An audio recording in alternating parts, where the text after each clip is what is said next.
Vamos então ao terceiro vídeo dessa série, que depois dos primeiro e do segundo vídeo, onde a gente discutiu as evidências, né, nós vamos discutir como traduzir essas evidências de uso da terapia de reposição hormonal em mulher menopausada para uma recomendação de fins cardiovasculares, né? Quem me fez essa provocação de fazer esses 3 vídeos foi meu amigo Alan Silva, que é um obstetra, ginecologista, e que muito curioso em relação à questão desses dilemas médicos, e ele disse, puxa, eu gostaria que você fizesse isso aqui, porque eu acho que iria provocar uma boa discussão. Né? E ele me mostra, então, o consenso de 2024, desse ano, de terapia hormonal no climatério, que faz recomendações, né, a favor da terapia de reposição hormonal para fins cardiovasculares se a mulher estiver poucos anos depois da menopausa. Ou seja, se for uma questão mais assim precoce, né, de uso da terapia. E eu vou ler até aqui essa recomendação. Nessa recomendação, em primeiro lugar, ela reconhece e diz que o risco de evento cardiovascular quando a terapia hormonal é iniciada em mulheres com mais de 60 anos ou mais de 10 anos de pós-menopausa, o risco de evento cardiovascular aumenta com a terapia de reposição hormonal nessa situação. Mas no segundo item, esse guideline diz que em mulheres saudáveis existem evidências de benefícios cardiovasculares quando a terapia é iniciada na transição menopáusica, ou seja, nos primeiros anos de pós-menopausa. Né? Eles denominam isso de janela de oportunidade e, entre parênteses, tem dizendo aqui que essa é uma indicação, então, classe A e concordância 100%. Mostrando que todas as pessoas ali desse consenso realmente concordaram com essa ideia, essa sugestão de escrever que em mulheres que estão muito precoces na menopausa, menos de 60 anos ou menos de 10 anos, né, de menopausa, há benefício cardiovascular. Revisando o que a gente colocou das evidências. Em geral, não há benefício. Isso é visto tanto no estudo observacional que previne viés de seleção pelo ajuste da análise de dados, como no ensaio clínico. Mas ambos mostram que nas mulheres com menos de 10 anos de menopausa, num segmento muito tardio, de 10 anos, você consegue ver um hazard ratio abaixo de 1.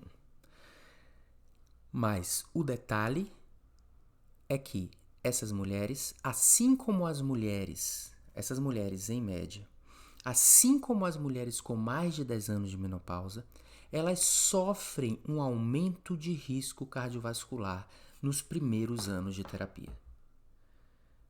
Então, quando você diz é benéfico, parece que preveniu. Não, a droga causa também nas mulheres que tiveram menopausa há pouco tempo, causa aumento de eventos cardiovasculares. E nessa mesma população, depois que você tem um grupo lá na frente das sobreviventes a esses eventos cardiovasculares, sobreviventes no sentido daquelas que não tiveram esses eventos cardiovasculares, essas sim, um percentual delas sofre um benefício. E que não é tão grande, porque o hazard ratio lá na frente não é também esse hazard tão protetor assim. Então é um jogo, é um investimento, ok. Você vai ter mais desfecho agora no momento presente, porque a gente não sabe quem é quem, essa é a questão. A gente não sabe quem é quem. Se a gente fala esse tipo de população aqui caracterizada por menos de 60 anos ou um período próximo na menopausa, e se a característica é essa pessoa, ela vai desfrutar de maior risco no início. E se ela não tiver tido o evento que ela tinha maior risco, lá na frente ela começa a desfrutar, aí sim, só lá na frente você vira a chave e a pessoa começa a ter uma diminuição de risco. Então é isso aí. E quando você junta um com o outro, a diminuição total de risco não é tão grande. E o preço de você ter um risco elevado no presente, o custo de um evento adverso no presente é maior do que a prevenção de um evento adverso parecido no futuro. Porque o presente tem mais peso do que o futuro. Então, eu acho que essa análise ela é interessante do ponto de vista de conhecimento da doença e de gerar ideias para estudos futuros, talvez tentando identificar as mulheres que não vão ter esse evento no início. E aí sim essas poderiam ser candidatas.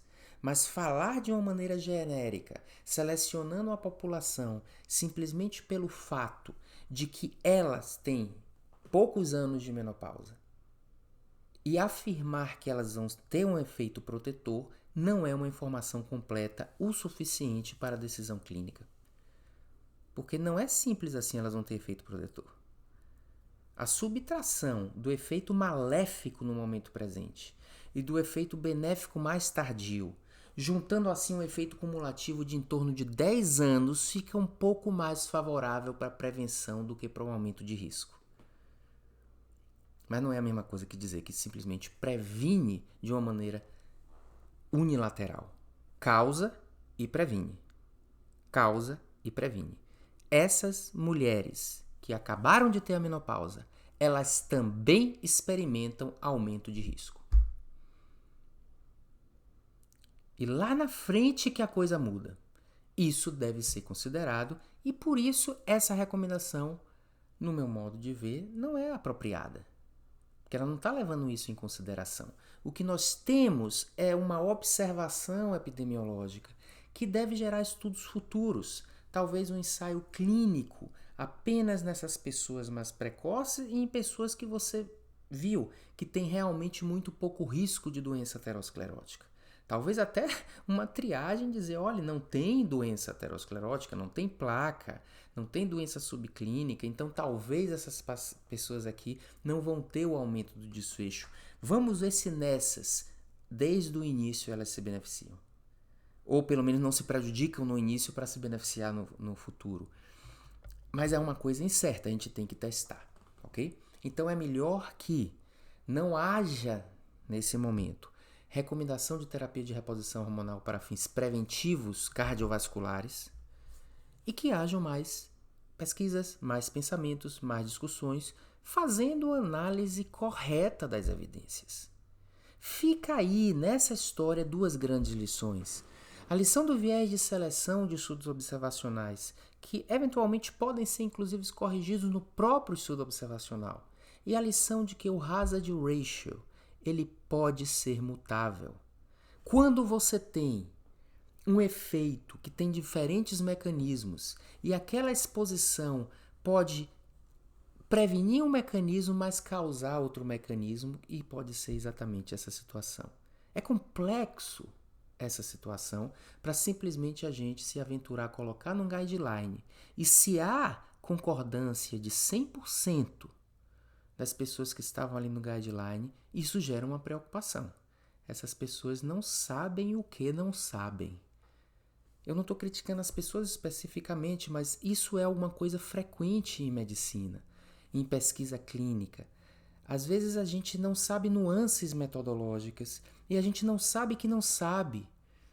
Isso é perigoso, isso é mais perigoso do que não saber. Mais perigoso do que não saber é não saber que não sabe dessas nuances e se aventurar a dar uma recomendação como se a gente soubesse. Então, é humildade que a gente tem que ter quando a gente lida com evidências para a gente explorar mais profundamente. As publicações estão aí. A gente tem que tentar ler, tentar se aprofundar, tentar entender por que esses trabalhos fizeram esses tipos de análise e concluíram isso, antes de dar uma recomendação. Então fica essas lições metodológicas e essa questão que a gente não deve considerar nesse momento uma recomendação como se fosse protetor. Agora eu vou falar o lado bom da terapia de reposição hormonal.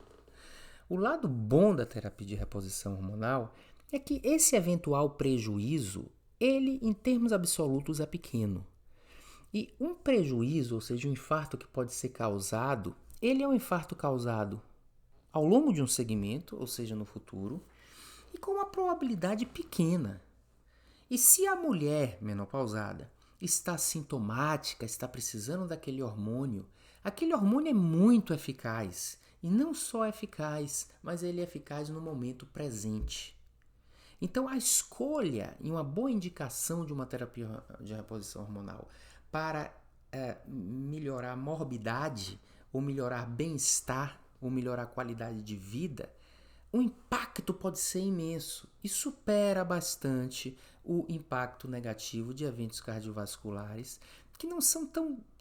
que é pequeno esse aumento de evento cardiovascular. Então, nessa situação, se por um lado a gente diz que a gente não deve recomendar terapia de reposição hormonal para fins preventivos cardiovasculares, nós também não devemos ser contra a terapia de reposição hormonal se a mulher tem algum motivo para usar. Porque o risco não é tão grande. É um evento improvável e um evento futuro. E o benefício é um benefício muito provável e presente. Por isso que temos sim que ser a favor para quem precisa da terapia de reposição hormonal. Mas não propor que isso deve ser usado em pessoas assintomáticas para a prevenção de eventos cardiovasculares, mesmo que a mulher acabou de entrar na menopausa. Porque se ela acabou de entrar na menopausa e você prescreveu o hormônio, diante dos dados que existem, você estará aumentando o risco cardiovascular dessas pessoas nos próximos anos.